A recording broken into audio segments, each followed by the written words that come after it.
Fatalo fatu ila ufafong anga Samoa nei fo eso fo malo le soifua. Le tautua fai pea lau Samoa Entertainment TV mai Samoa ai usi mai al faafonga faapoponga wana tamua ile nei yaso. Mai le 5 malo polu masavai. Wala ta ina mai ale stala umane ile pulenga o ngā luenga whaavai taimi. Talolo whaavau pea o nga solo au whai ngā luenga whaavai taimi. Mai whaalapo ptonga tuma oti.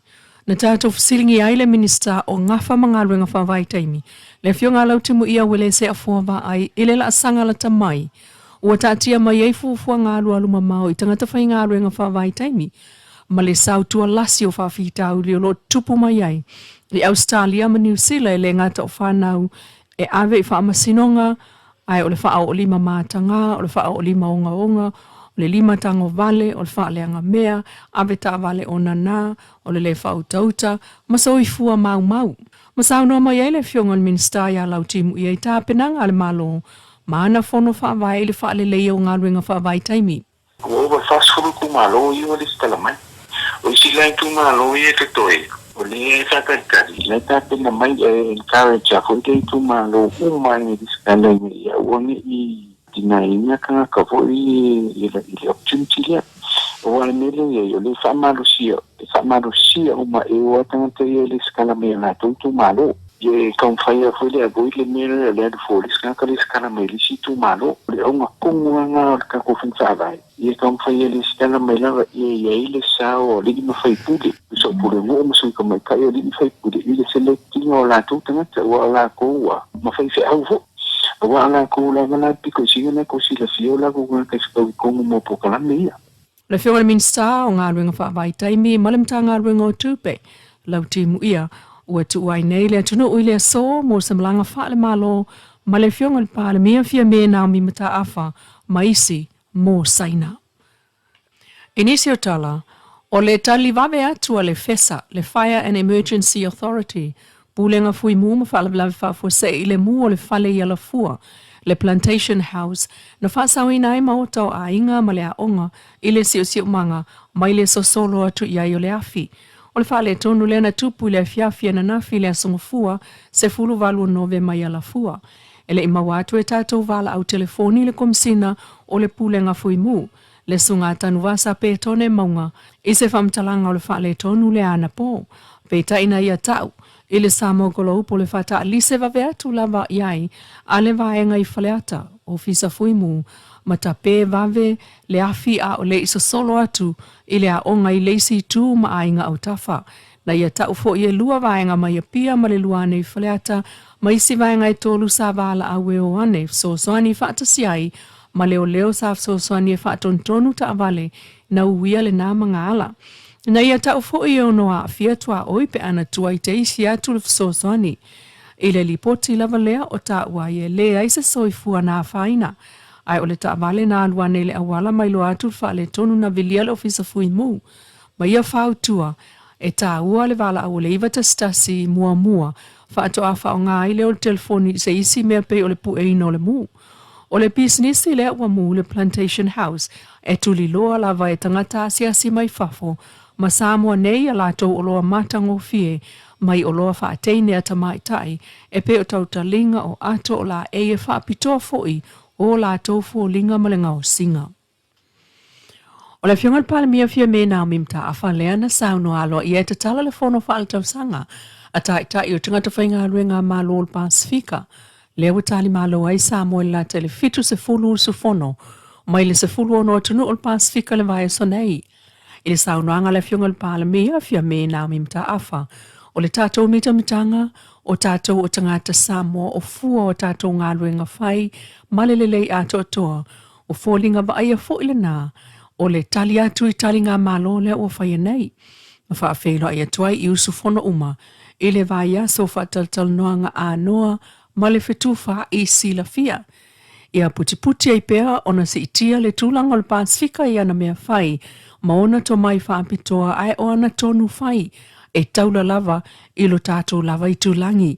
O le fono le nei, o le lua o lua wha, o le asanga wha amalo si ai, le so tanga o tangata whai ngā ruenga malo o le Pasifika, mo le au nanga o tātou whaatino e pei ona saunoa le whionga whia me, pei tai. O le nganga fo le nao le ofisa sili o le komisio tangata whainga alue ngā le malo Samoa, le sunga nonu le maunga sa le mua wa ai. Ilona mita mitanga e tali malo ile nei fono tāua. Inisio tala, e tolu aso lea wa o ngā isui mai tu malo vai maunga tasi, ma vai maunga lua, ila lol taita inga tangata poto whapitoa, mai le whala apatongo le sanko le Samoa Umbrella for Non-Governmental Organizations. O le awa onga o le vaenga le o loo whainga luenga i ofisa, ma ila tau o loo iaiso tanga i tutonu, o ofisa whaitu malo, o vainga maunga tasi ma vai maunga lua. Ua o atu iaito mai whaapitoa o le whai malo le lei, o le tu malo vai maunga tasi au fiai whangalii lau lii le tongo, vai le uta ma vai le tai. E tu saim wha maunga tu singai ngola ta mai o lua tasi, e walu afe fito se lau tolu surono tangata lo au mawai, i le tu malo le o vai maunga tasi. Maanga wa ai i le miliona ta lai le tausanga, o lo tu whaatu i tu malo Samoa. E mo le tu malo vai maunga lua, e au fiai le vili mua taa uta ta anua leia, to matangi vai ala tai, vai ala uta, vai puna, vai vastai, mai vai vaseuta. O lo no fua i le tusa, o le lima afe fitu se lau lua suta si tangata. Peitai, o le au onga o lo whaia mo sui o tu malo vai maunga tasi ma le lua, o lo whaia i le toa a salama sina i pia.